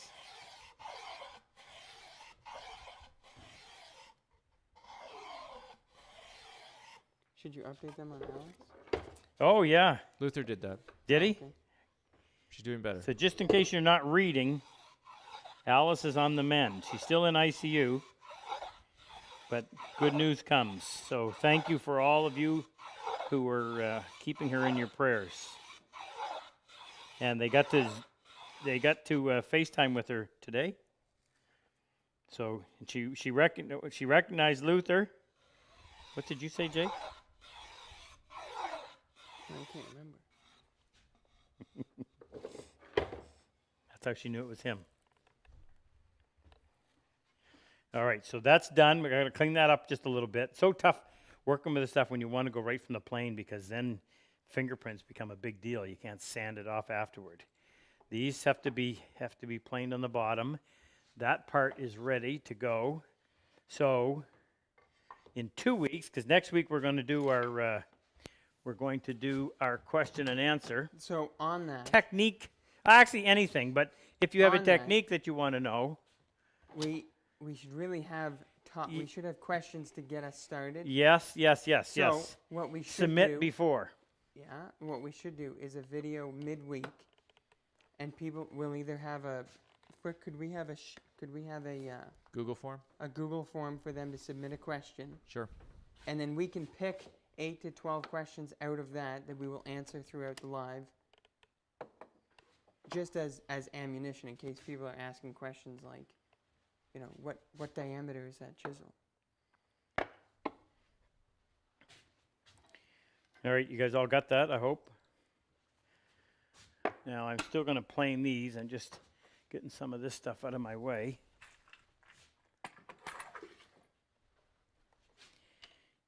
And we're still taking orders for the 1/8" IBCs. So what we're going to give away, Rex, you want to run out and grab? We're going to give away, what are we doing, Jake? A whole set? Yeah, we can do a whole set. We'll do a whole set. So six IBC chisels, whole set. Should we give away a couple DVDs? And bring in three Workbench DVDs, please. In case you're wondering, this is our contribution to the Purple Heart Project, and you help match it by making your donations. So it's a partnership. And thank you. Thank you, thank you. We would do it with or without you, but it's so much nicer to do it with you. How's that? Said succinctly. All right, now, I don't want to take off a lot of material on here. I just need to get rid of those pencil marks. I'm going to go full length. Shoot, that's a little heavier than I wanted.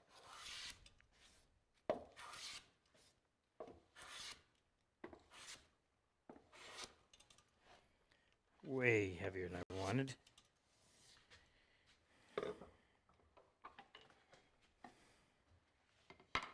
This doesn't change anything though because of the Rabbet.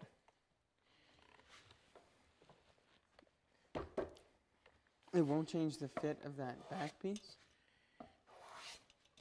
Well, the only thing that's going to change is at the bottom, that little notch that I cut. Okay. So these are done. These are done and ready. And while we're doing it, let's finish this off. I'm going to take I left a black mark from the brass marking gauge on there. I just want to get rid of that. And then in 2 weeks' time, when we come back to this, the first thing we'll be able to do is put this together. Got some chewed up stuff there too.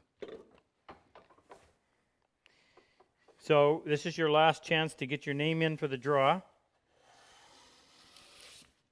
457, 458, 458 names in so far. So quite a bit.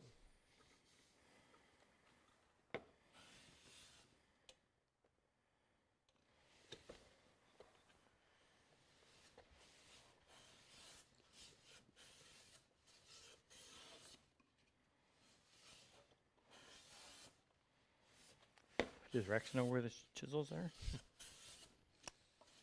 You want me to wager a guess? Yes, he does. Oh, no.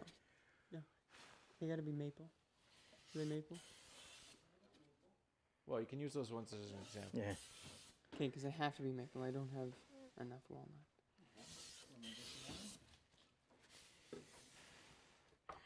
Okay. All right. No, don't set them on there. It's pine. Okay, this stuff's got to be treated with kid gloves. I won't bother doing the top side because that'll happen after we assemble it. And the same thing with the outside pieces of these. There's a fair bit of work left to do in this. This is a busy little piece. All right. Any final questions? Just come over here for a second. I want to show you another picture. Of this mitered half-blind, this angle. Well, actually, he meant to focus on this part. So he says, so you cut the dovetails the normal way, but instead of sloping the dovetails, you cut the slope on the bottom. Someone might suggest that might not work with a bed table, but... Oh, you mean as an alternative to what we did? Right.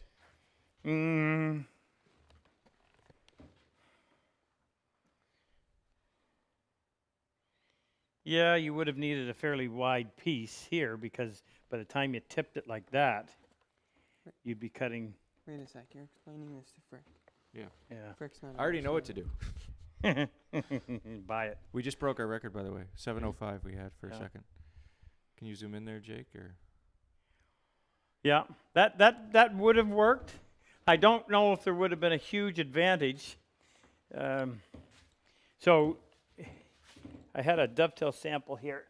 What he's suggesting is take this, well, take it like that.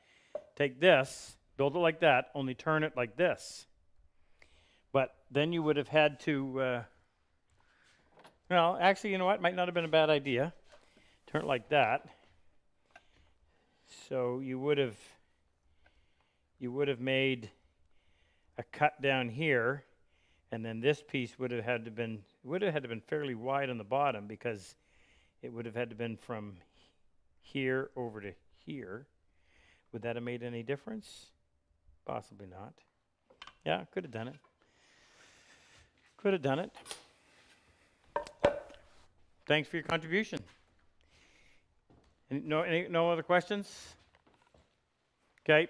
So remember, next weekend, next Saturday night, it's going to be a question and demonstration / answer for the 2 hours, and pay attention to your. Oh yeah, here a couple little housekeeping things. Make sure you're on our newsletter. Go to the website RobCosman.com. On any page, join the newsletter. That gives you the article that Luther writes every month and the 2 videos that Jake and I do on a particular topic. There's 2 either a video and a newsletter or 2 videos. article, you mean? Yeah, article, yeah. So there's either a video and an article or two videos on a particular topic. And the other thing is, don't forget to share. Don't forget to like and subscribe. Hit the bell. Hit the bell. And tell your friends if you know anybody else that might want to join us. And pay attention to we're doing our daily YouTube. So today we didn't do a YouTube. I thought, well, wait a minute, we're doing a 2-hour one tonight. So the one we shot for today will go tomorrow. And then there'll be another one on Monday. And that's, we're doing our drawer making workshop. And that's probably got another.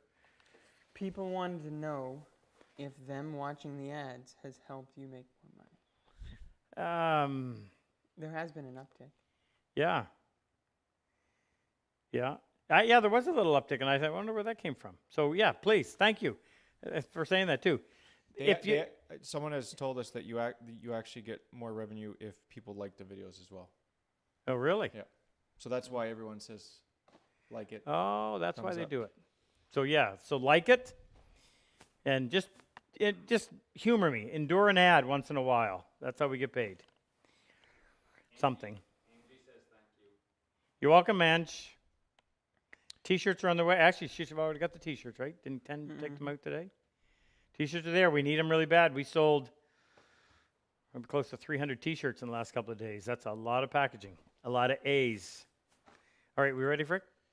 We are. With the And we smashed the record, actually. We're at 726. 726. Glad to have you. I hope this helps somewhat in entertaining you and giving you some ideas and motivating you to get in the shop and do something. Did you show the chisels? Where'd they go? Oh. So, yeah, just come over here real quick. So these are IBC Chisels. I'll tell you the story on them real quick. I worked with IBC and some ideas on making a chisel better. You will probably already know them. But in the set that you're winning tonight, and you can make your own handles, and if you're friends with a med, you might get some really pretty ones. These are walnut. So we have 1 inch, 3/4, 5/8, half, 3/8, and quarter. And if you want an 1/8 inch, you have to buy it. And then it will be in maple. The 1 inch will be in maple. No, 1/8 inch. they'll all be in maple. Oh, they will. Okay. That's All right. not Now a this is worth. These are $70 a piece. So 6 times 7. That's 4. $390. Huh? It's $390. Oh yeah, as $391. a No, kit. it's $400. So approximately $499. $400. So that's a nice gift. Okay, let's give it away. Do the videos first. All right, we got almost 500 names in there. First winner of the video goes to Stephen Scope. Congratulations, Stephen. Video number 2. Dave Rendo. Congratulations, Dave. And DVD number 3, Stan Mace. Congratulations, Stan. And the grand prize, IBC Chisels, goes to Jens Graham. Can you tell where he's from? Or she? Not quickly. No? Well, yeah. do it quickly. Wyoming. Wyoming. Wow. Almost enough chisels there to give everyone in Wyoming one. I know it's small. Good time to have a small population. All right. Thanks, Frick. Thanks, Jake. Thanks, Rex. Thanks, Colonel Luther. Thanks, Super Dave. Thanks, Megan. Thanks, Ken. And should tell you that we have a couple of new employees. So Gina Crilly, who's been a longtime friend, has joined us, and she now handles the shipping, and she's been put to the test because orders have gone through the roof. And my daughter Loren is now going to start handling what I always used to do, but I got to tell you this because I enjoy it. I try to call every customer, and if you haven't had a call and you placed an order, it's only because I'm falling way behind. Try to call every customer and say thank you. I think if you take the time to buy something from us, I should take the time to say thank you to you. However, I have to make the tools too. And in the last couple of days, we exceeded 150 orders each day for the last several days. So Loren, my daughter's going to step in and do that for me. So be nice to her if she calls. She'll introduce herself as Loren Cosman. I'm Rob's daughter. Just wanted to say thank you. So if you get a call from her, thank you for the order. She can talk to you about horses. Yes. Not wood. Yes. Oh, she knows. She's been around. Okay, nothing else? We're all good? Okay, we'll see you live next Saturday night, 6 o'clock. That's our new time, 6 o'clock Eastern. Have a good week. Stay safe, stay healthy, and be nice to everybody. See you. Forgot to...